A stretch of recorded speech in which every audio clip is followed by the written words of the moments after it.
Today, we're going to talk about love, life, and people. I pray na ang kasama mo, kung meron ka mang kasama sa tabi mo, I pray that, you will be blessed today, of course, and that we will have a good time together. Kung kasama mo ay somebody who is close to you and you would like to say, I love you sa katabi mo, why don't you tell that to your seatmate right now? I love you. Mahal kita. And then exchange, I love you, especially if you are family or if you are friends right now. At kung yung family mo, member, ay malayo pero nakukumpel ka right now, i-text siya, i-chat siya, diba? Drop a message. Why don't you do that right now? Because we are going to end our series on the power of love today. And I hope na ma-express nyo ang natutunan natin all throughout. And this is going to be very wonderful and absolutely amazing. Ayan. This is our carrier verses for today, for the rest of the month. So I'm going to read this with you. If it's appropriate, kung pwede po kayong tumayo kung nasaan man kayo, it is a sign of our respect. Pag tayo ay nagbabasa ng salita ng Diyos, it's going to be something na iba pong experience. If you stand up or if you are just, wherever you are, focus on the Word of God. Allow God to speak to you. Sabi po sa 1 John chapter 4, verse 18 to 19, New Living Translation. Sabi po rito, such love has no fear, because perfect love expels all fear. If we are afraid, it is for fear of punishment. And this shows that we have not fully experienced His perfect love. We love each other because He loved us first. Grabe po talaga ang pagmamahal ng Panginoon. Jesus died for you and me at the cross of Calvary para po tayo ay mabigyan ng kaligtasan from eternal damnation so that when we die physically, our spirit will go to heaven. Pero higit po dun, habang nasa mundo tayo ngayon, that we will just experience loving this life, being grateful, mapagpasalamat sa buhay na ito, matutuwa tayo sa ating buhay, hindi tayo magagalit, hindi tayo maiinis sa ating kinahihinatnan right now, kung ano man yung status ng ating buhay. So today, before we continue, tayo po ay manalangin. Panginoon, kayo po ang bumisita sa bawat na kikinig, nanonood, Panginoon, ng iyong mensahe.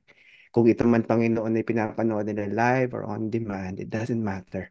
Ang kapangyarihan ng iyong salita, Lord God, is just going to not matter.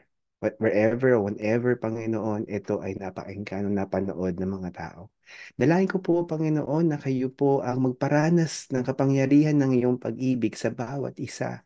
Habang, Panginoon, sila ay nakafocus, nakakonect, Panginoon, right now sa iyo, hayaan niyo, Lord God, na maranasan nila ang pag-ibig mo na naghihilom ng sugat emosyon. Ang pag-ibig mo nagbibigay ng panunumbalik ng mga relasyon na nasira o nagkaroon ng lamat. May mga humihingi ng tawad, may kapatawaran. Hinihiling ko, Panginoon, na hayaan mo na ang pag-ibig mo ay maranasan ng bawat isa para ikaw, Panginoon, ang kanilang maitaas. Ikaw ang kanilang mapapurihan. Dalangin ko, Amang Diyos, na ang kapayapaan na kalakip ng pag-ibig mo ay maranasan ng bawat tahanan o bawat individual, Panginoon, na nanonood ng mensaheng ito. At kung meron man, Panginoon, sa amin nasa lansangan, bumibiyahe, Panginoon, o nasa opisina, o nasaan man sila, nasa park, watching this, Lord God, I pray, talk to them and let them experience you. And please do not allow anything to distract them from your beautiful word.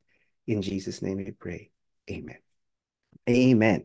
So tuloy po natin ang ating mensahe. Ayan, I hope na yung inyong katabi ay natuwa nung sinabi niyo sa kanya na mahal kita, I love you, iniibig kita, or whatever it may be. And let it be at the agape level. So, una po sa lahat, love life. Marami po akong kilala na hindi nila mahal ang kanilang buhay. Opo, marami po akong kilala na hindi kontento, naiinis, nabubwisit sa kanilang kinalalagyan ngayon sa buhay nila.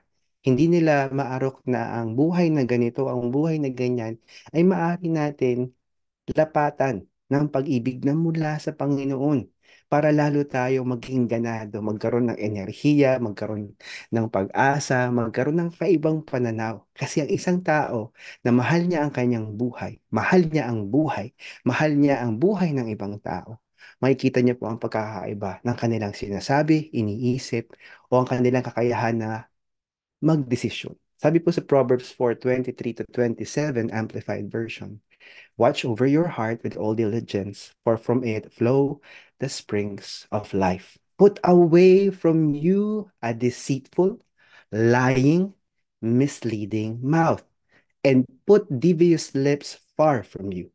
Let your eyes look directly ahead toward the path of moral courage, and let your gaze be fixed straight in front of you toward the path of integrity. Consider well and watch carefully the path of your feet, and all your ways will be steadfast and sure. Do not turn away to the right nor to the left where evil may lurk. Turn your foot from the path of evil. And may the Lord add blessing and power and revelation to the reading of His mighty word. Sabi po dyan, ang mga tao, mahal nila ang buhay nila. Mahal nila ang buhay ng ibang tao o mahal nila ang buhay in general. Iniingatan nila kung ano ang nilalagay nila sa kanilang puso. Kung meron basura ang kanilang puso, tinatapon nila ito palabas. Kung ang kanilang puso ay nadumihan, nililinis nila. Mini-maintain nila ang well-being ng kanilang puso. Sa ating pag-uusap, ang puso po ay ang emosyon, ang ating ideolohiya, ang ating pag-iisip, ang ating um, kakayahan na magdesisyon.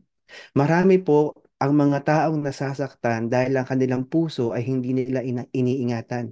Marami po akong mga nakausap na bigo sa pag-ibig, bigo sa kanilang relasyon sa anak nila o sa asawa nila o sa magulang nila, sa mga kamag-anak nila, sa mga kaibigan nila. Dahil hindi nila minimintina ang kanilang puso. Ang tamang pagmimiminti na po ng puso sa isang tao na mahal niya ang kanyang buhay, iniingatan niya kung ano ang kanyang pinapakain o inilalagay o hinahalokip-kip sa kanyang puso at isipan. Yung mga nakahalokip na emosyon o ideolohiya, yun yung mga nakakasira ng ating kabaitan. Dahil kapag ang ating puso ay nasaktan, kadalasan ayaw niya ng magmahal muli dahil nagiging defensive na siya o di kaya umiiwas na siya doon sa pagkakataon na maaari pa siyang magmahal. Ngunit ang isang tao, kahit nasaktan, marunong magpatawad, nasugatan, alam niya kung sino ang maghihilom ng sugat niya. Puso man niya o ang kanyang pag-iisip, ang idolihiyang mali ay kayang-kaya niyang isuko dahil alam niya hindi ito makakatulong sa kanya. Ang sabi po dyan sa verse 23, flows the springs of life. Kaya nga po kung ang puso natin ay tama ayon sa kalooban ng Panginoon, para tayong spring of life, yung tubig, yung bukal. Nakatim na po ba kayo ng tubig bukal sa sa probinsya, yung galing talaga sa bulubundukin, na kapag kayo ay yung bagong ulan, tapos kinabukasan na the following day, pumunta kayo, kumuha kayo dun sa bukal, iba ang lasa ng tubig bukal. Sariwa, malamig kadalasan, nakakapawi siya ng pagod, ng init. At ang pinakamaganda po nito, yung bagay na hindi natin nakikita, nagbibigay ito ng nutrisyon sa ating buhay, yung mga minerals, dahil ito ay dumaan sa kung ano-anong mga daluyan mula sa bundok at ito ay punong-puno ng sustansya. Ganun po ang buhay ng isang taong mahal niya ang kanyang tinatahak na landas. Dahil binibigyan niya ng sustansya ang kanyang puso, masustansya ang kanyang isipan. Hindi to gutom, hindi to famished or hindi siya malnourished. Iniingatan niya. Kaya nga po napaka-importante, huwag natin kalimutan, alagaan natin ang ating sarili. Ang hirap po kasi, di ba, kapag pagod ka, irritable ka, kung hindi ka natataranta ka, mali yung kasabihin mo, magpapalusot ka, magsisinungaling ka. Ano pong sabi ng Panginoon sa verse 24?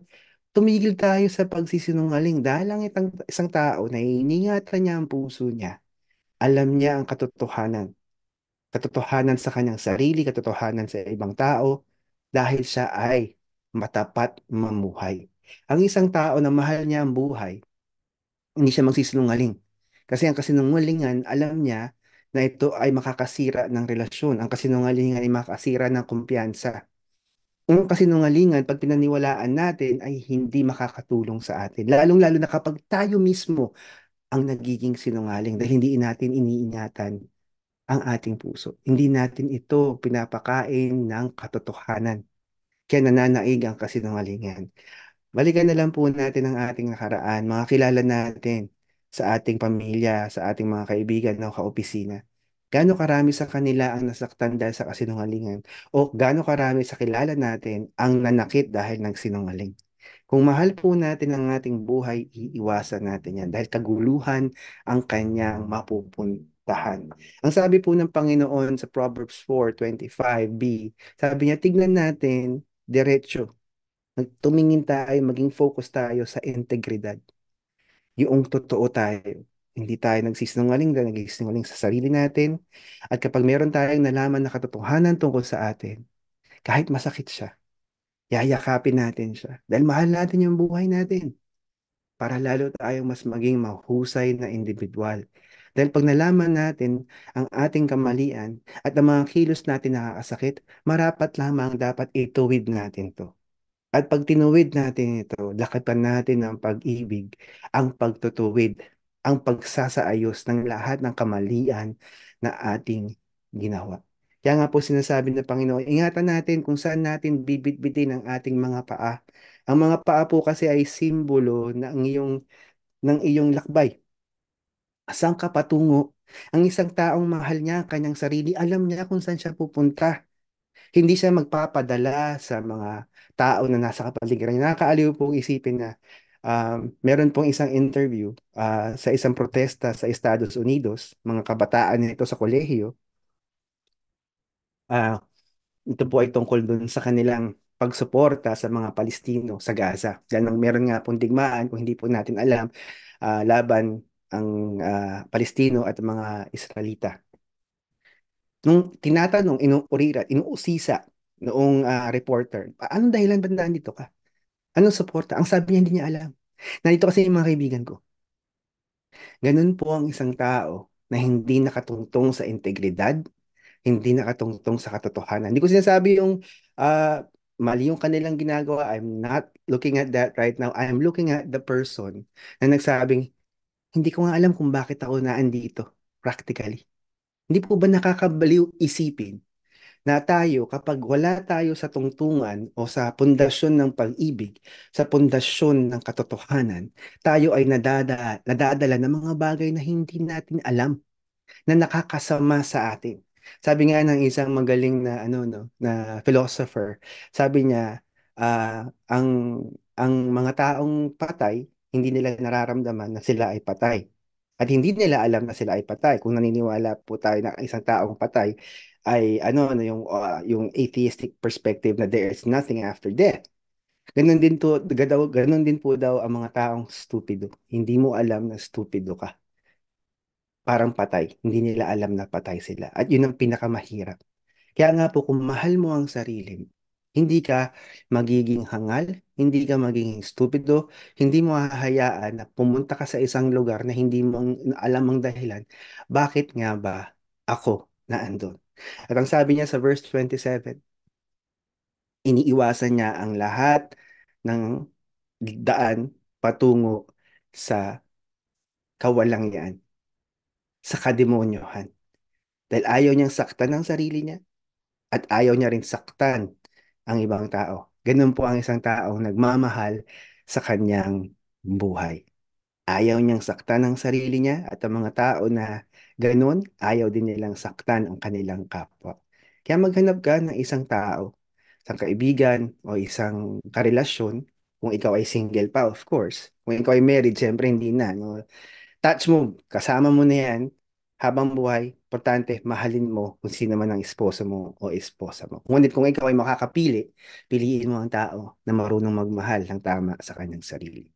Love Life, Psalm 34:11 to 14 NLT version, sabi rito ng Panginoon, through the psalmist, come, my children, and listen to me, and I will teach you to fear the Lord. So itong psalmist na to, sinasabi niya, ito yung sinabi ng Panginoon sa kanya, sinasabi ko sa inyo, dahil naranasan ko to, itong takot sa Panginoon, pagsamba sa Panginoon, tuturuan ko kayo ngayon. Does anyone want to live a life that is long and prosperous? Then keep your tongue from speaking evil and your lips from telling lies. Again, pagsisinungaling po. Turn away from evil and do good. Search for peace and work to maintain it. And may the Lord add truth to the reading of His mighty word. Sabi po ng Panginoon dyan, through the psalmist, Kailangan tayong matuto na sumamba ng tama, magkaroon ng banal na takot sa Kanya. Dahil ang Panginoon po mapagmahal. Totoo po yan. Mahal tayo ng Panginoon. Kaya nga namatay si Jesus sa krus ng Kalbaryo. At hanggang ngayon, para sa mga tumanggap kay Jesus bilang Diyos at tagapagligtas, kung hindi nyo alam o nakalimutan nyo na, siya ay patuloy na nananalangin para sa atin. He continuously intercedes for us. He continuously advocates and mediates for us. Patuloy po na aktibo ang involvement ng Panginoong Hesus sa buhay natin. Sa mga tumanggap kay Jesus bilang Diyos at tagapagligtas, hindi siya nagsasawa. Tama man o mali ang ating ginagawa, naandyan siya, sinasabi, pinapaalala niya sa atin yung dapat nating gawin. Katulad ngayon, kung nawala ang takot mo sa Diyos, ang tamang pagsamba sa Diyos ay nakalimutan mo na, ang tamang pagpapasakop sa Kanya, kapatid, ngayon pa lamang, talikuran mo yan. Ikaw ay humingi ng tawad and you repent right now. Dahil ang Diyos, mapagmahal man siya, huwag natin kakalimutan, hindi natin siya dapat galitin. Sabi nga sa Book of Luke, do not be deceived. God cannot be mocked. Kung tama nga ba? Book of Luke nga ba? If I forgot. But please check it out. Okay? So, ganun po yung sinasabi ng Panginoon. Ang sabi niya, huwag natin hayaan na ang dila natin ay punong-puno ng kademonyohan o kawalangyaan. Step back for a while. Atras ka muna. I-audit mo yung sarili mo. Balikan mo yung mga sinasabi mo, lalo na sa esposo o esposa mo, lalo na sa anak mo o sa mga magulang mo kung ikaw ay single.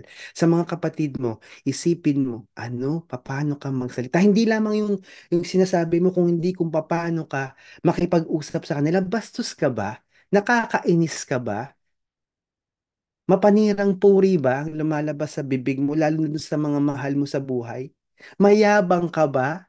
Parati bang mainit ang ulo mo? Mapula ba ang dila mo? Sabi ng Panginoon dyan, di mo mahal ang pag-ibig, di mo mahal ang buhay.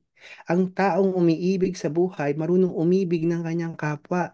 At sabi ng Panginoon, iwasan mo na magkaroon ng evil sa iyong dila, lalong-lalo na ang pagsisinungaling. Pumili tayo ng mga kaibigan na hindi sinungaling, yung hindi nanguuto, hindi magkasabi ng mga bagay na gusto natin madinig, dahil hindi sila totoo at tapat na mga kaibigan, o hindi sila totoo na tapat na magulang o kapatid.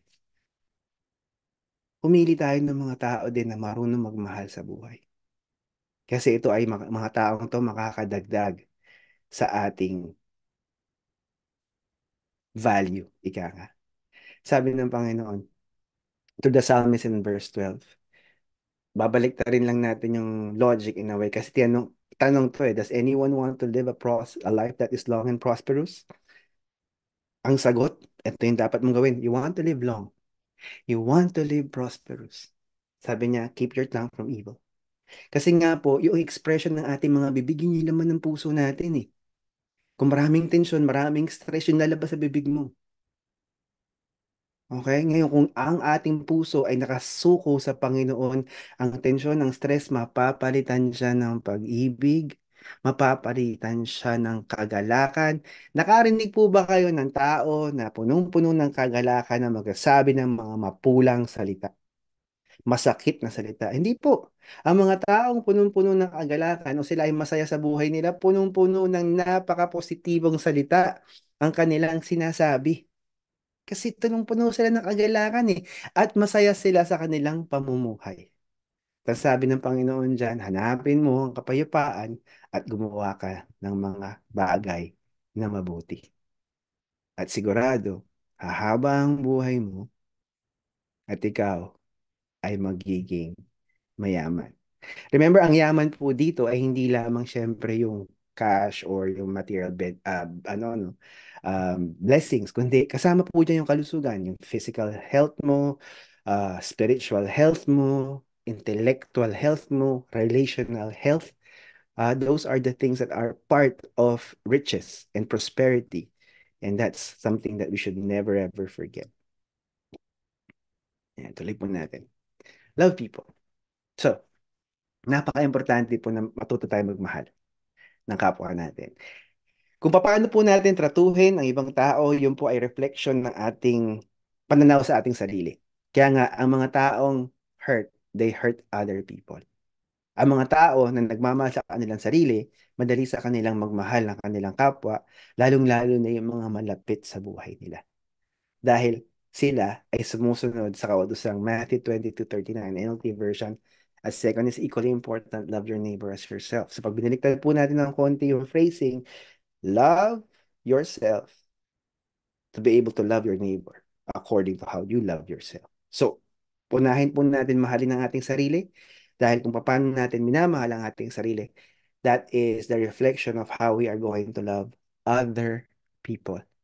Kaya nga po yung mga tao mapagmahal talaga. Alam nyo, iniingatan nila yung kanilang sinasabi.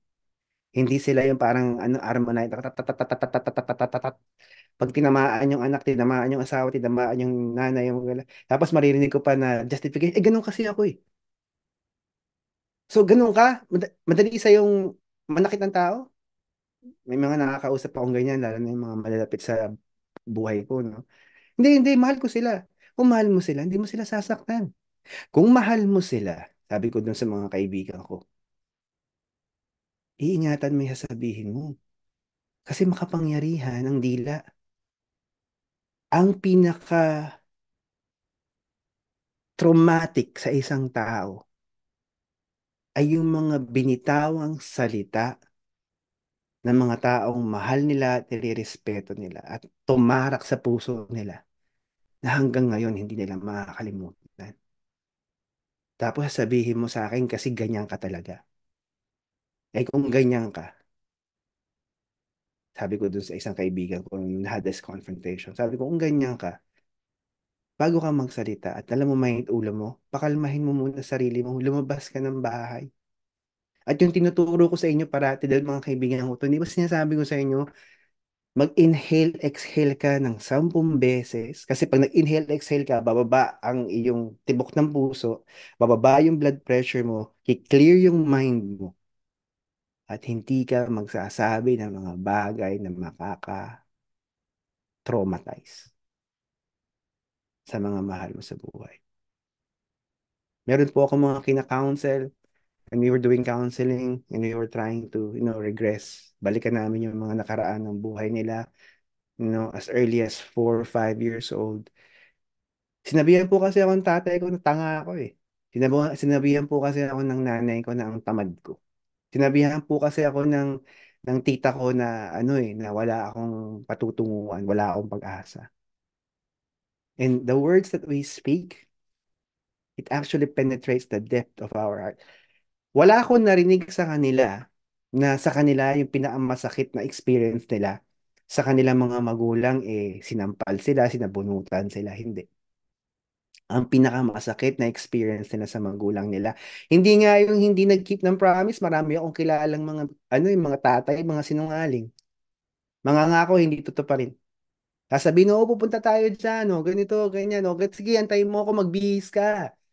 Okay, mga alas 2, alas 3, aalis tayo. Dumating ang alas 2, dumating ang alas 3, alas 4, alas 5, alas 6, alas 7, hanggat natunaw na yung kagalakan ng anak, hindi dumating yung tatay sa oras na pangako niya na lalabas sila. And going back, sa mga kinakounsel ko po, listen and listen well. Ang pinaka-alaalang masakit ay dulot ng pinakamasakit na salita na natanggap nila. I cannot forget, meron po akong isang kinakounsel, namatay na po ang kanyang magulang. Iyak siya ng iyak dun sa harapan ng kabaong, ng kanyang, malala kung tatay o nanay niya. At syempre, ang nasa isip ko, akala ko, bakit siya iyak ng iyak, di ba? Yung grief, yung mourning, blah, blah, blah. Akala ko yun ang kanyang, pinagdadaanan. Usap kami, after that. Syempre, pinabayaan ko lang siya. Pababayaan mo lang ang taong umiiyak. Huwag ka na umiyak. Huwag ka na. Hindi mo siya dapat pigilan. That's their grieving. That's the time that they're able to cope up doon sa loss. Usap kami. Sabi ko sa kanya, oh, okay ka na? Ganyan, ganyan. Oo. Tapos sabi niya, no, pare, bakit ako umiiyak kanina? Sabi ko, bakit, pre? Sabi niya, kasi hindi ko na-resolve yung mga bagay na ginawa ng magulang ko na to sa akin. Tapos pinayaan ko lang siya magkwento. Medyo matagal yung kwento niya, no? Talagang elaborate, graphic, yung kulay ng damit ng kanyang magulang. Kaya hindi ko maalala talaga kung nanay o tatay ito. Yung damit niya, yung sitwasyon, naalala niya yung itsura nung lamesa, nasaan sila sa loob ng bahay nila, bla bla bla, ano yung circumstance, bago, buong buo, prior to and after the fact. And there were so many nasty things na sinabi ng kanyang magulang sa kanya na hindi niya makalimutan, na hindi niya na-resolve. At ang iniiyak niya, hindi siya nagkaroon ng lakas ng loob na sabihin, sinaktan niyo ako. Kasi para sa kanya, yun yung paraan para maging malaya siya doon sa alaala. At ang sabi ko sa kanya, paano natin to i-resolve ba? Paano mo siya i-resolve ba? Hindi ko rin alam. Sabi niya sa akin ganun. Eh, syempre, hindi ka magpapayo sa isang taong hindi humingi ng payo. At hindi ka magpapayo o magsasabi ng mga bagay na maaari niyang gawing hakbang kasi hindi siya handa na i-resolve ang bagay na to sa kanya. Kaya nga po, ang isang taong nagmamahal sa kanyang sarili, hindi niya sinasabihan ng mga bagay na masama yung sarili niya. I know people na sinasabi nila sa sarili nila because they don't love themselves, they don't love life. Ayoko ng buhay na to. Nakakabwisit tong buhay na to. Nakakabanas tong buhay na to. Bukas, dulo ng mga tala. Ang tanga-tanga ko, ang bobo-bobo ko. Bakit siya ba yung pinili ko? Bakit siya ba yung pinakasalan ko? Regretful words, negative words, words that hurt themselves. Minsan nga iniisip ko yung self-harm na physical is far less of an evil than harming yourself with words. Nga, I was counseling one person, haharap pa siya sa salamin. Sabihin niya, tanga mo talaga. Bakit siya ba yung pinakasalan ko? Ang bobo-bobo ko, sana nakinig na ako. Sinasabi ko nga sa kanila, when they are ready to hear something, love yourself. Forgive them. And forgive yourself. Patawarin mo sarili mo. Nagkamali ka na eh. There's no point of beating yourself up. Para pag nagmahal ka ng tao next time, you would be able to be free. Because namahal mo yung sarili mo at namahal mo ang kapwa mo in a manner that is pleasing and glorifying sa ating Panginoon. And only those people who have truly forgiven themselves are able to forgive others as well. That's what I've learned. Sabi po the First Thessalonians 3:11-13, the message version of the Bible, may God our Father himself and our Master Jesus clear the road to you. And may the Master pour on the love so it fills your lives and splashes over on everyone around you, just as it does from us to you. May you be infused with strength and purity, filled with confidence in the presence of God, our Father, when our Master Jesus arrives with all his followers. And may the Lord add the experience of love to all of those who are listening and watching this right now. You know, Paul was writing to the Church of Thessalonica at sinasabi niya, may God's love overflow. Hindi yung love niya per se yung pinaka-importante. It is the experience of you absorbing the love of God, realizing na mahal ako ng Panginoon. He died on the cross for me to be saved from the eternal damnation of hell. Ito po ang pagtotoo na ang Panginoon ay nagmamahal sa tao, ngunit siya ay Diyos ng hustisya. Kung sino naman po ang hindi tatanggap sa Kanya bilang Diyos at tagapagligtas, ang sinasabi sa Biblia, hindi relihiyon na makasalba sa kanila. Relasyon sa Panginoong Jesus. Kung tatanggapin natin siya bilang Diyos at tagapagligtas, tayo ay makakatakas sa dagat-dagatang apoy kapag tayo po ay namatay sa katawang lupang ito. Pero higit po doon, mararanasan natin kung paano magmahal ang ating Panginoon, agape level na pag-ibig, unconditional, para mamahal natin siya pamabalik at mamahal natin ang ating sarili, mamahal natin ang ating buhay para mahal natin ang ibang tao. At pag tayo po ay nag-uumapaw sa pag-ibig, di ba? Kung titignan natin, kung naalala nyo, especially nung college, nakakaliw kasi nung college days eh. I can remember yung mga biruan na, oh, bakit ganyan yung tsura mo? Parang in love na in love ka. Kasi iba yung mukha niya. Kahit dalawa, isang oras lang ang tulog yan, nakausap niya yung kanyang boyfriend o girlfriend, kita mo sa mukha niya, hindi siya pagod. That is exactly what the love of God can do. Hindi tayo mapapagod na mabuhay. Kahit mahirap yung buhay. Kahit halos kapusin ka sa pambayad sa kuryente. Dahil sa pag-ibig ng Panginoon at dahil sa pagpapasakop mo sa Kanya. Kasi syempre, kailangan ka sumunod sa Kanya. Hindi kanya mamahalin ng ganun-ganun lang na ibibigay niya yung pagpapala na hindi ka gagawa ng karapatang action. You have to, repent and turn away from sin because God will bless those who are obedient to Him. Ganun kasimple yun po ang nakalagay sa Biblia. Biblical obedience. Yun po yung pinag-uusapan natin. Huwag kang magsinungaling, huwag kang magsalita ng magsabi ng mga masakit na salita. Those are the basic things. But going back sa sinasabi ko, kahit gaano pa kahirap ang buhay, may pag-asa. Dahil ang pag-ibig ng Panginoon, nararanasan mo. Dahil ang pag-ibig ng Panginoon, magbibigay sa iyo ng tapang. Anong sabi ng Panginoon sa First John chapter 4:18 to 19? True love drives away all fears. And the fear that is in this context is yung punishment ng Panginoon. And you know what? Fear can be any source of thing. But when you are able to love God, ayon sa kalooban niya, yung takot ng judgment, mawawala yon. Pero in general, takot sa lahat ng bagay ay mawawala. Hindi ka na matatakot magsabi ng totoo.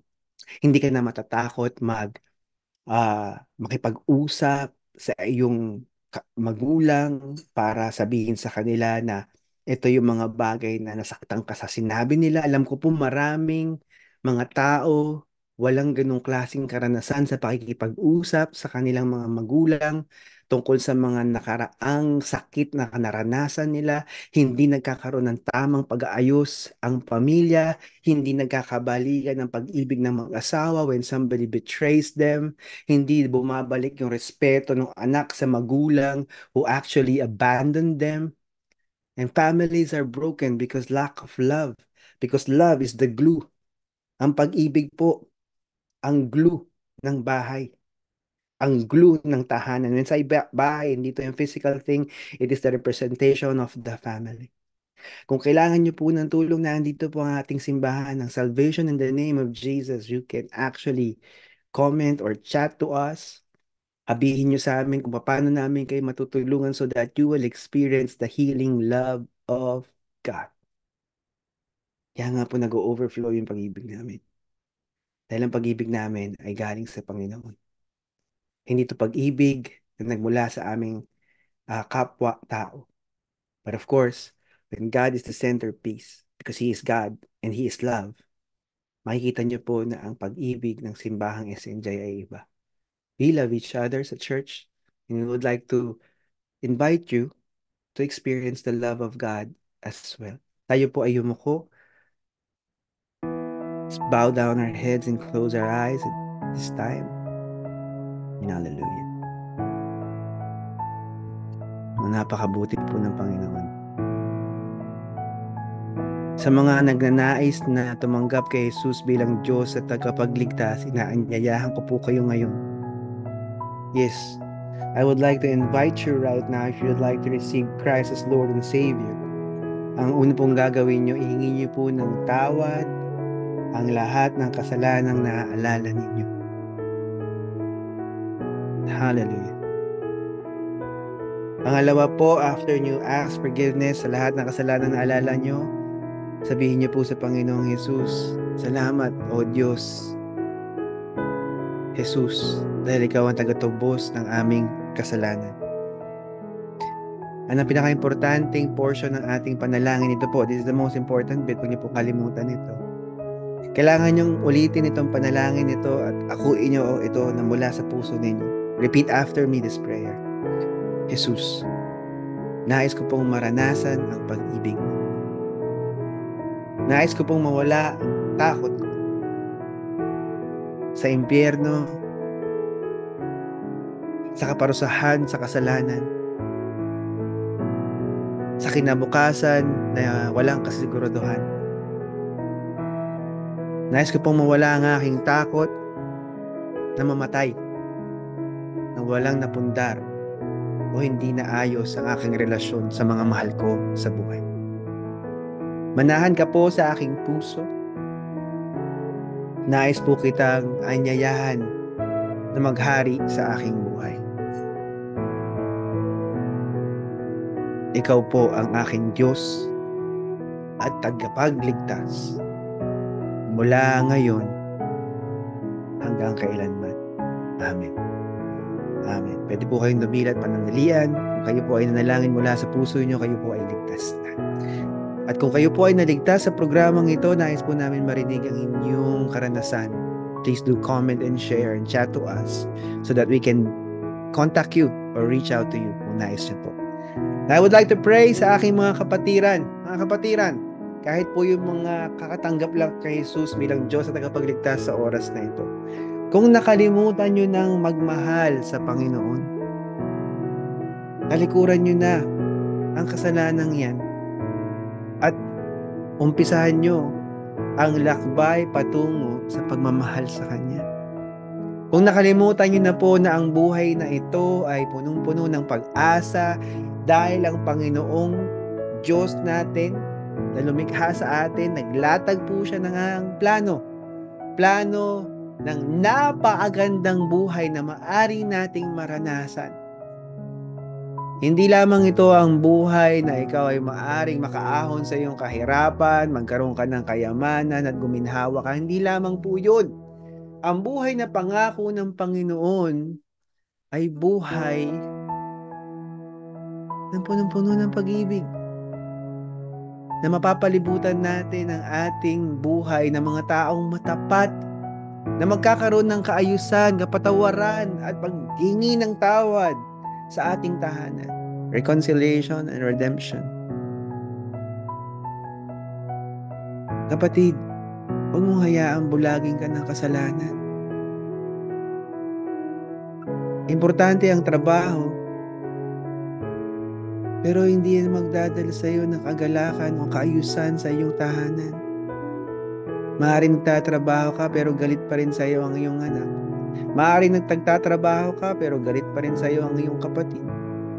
Maaaring nagtatrabaho ka, nagpapagal ka pero hindi ka maligaya. Halos ayaw mong umuwi sa bahay. Maaaring nag-aaral ka, ngunit hindi mo gusto ang iyong pinag-aaralan. Maaaring nasa tahanan ka, ngunit magulo, maingay. Nakalimutan mo na ba na ang Diyos ay Diyos ng kaayusan at kapayapaan? Suko mo ang iyong sarili, kapatid. Manumbalik ka sa Panginoon. Ihinto mo ang kasalanan, lalo na hindi ka nananalangin, hindi ka nagbabasa ng salita ng Diyos. Kapatid, di ba may puwang, may kulang? Kahit umaattend ka pa ng simbahan, di ba may puwang, may kulang? Alam mo na yan, kulang o puwang na yan. Ang makapagpupuno lamang yan ay ang Diyos. Kahit itulog mo yan, paggising mo, naandyan pa rin ang puwang at kakulangan. Hindi mo matatakasan.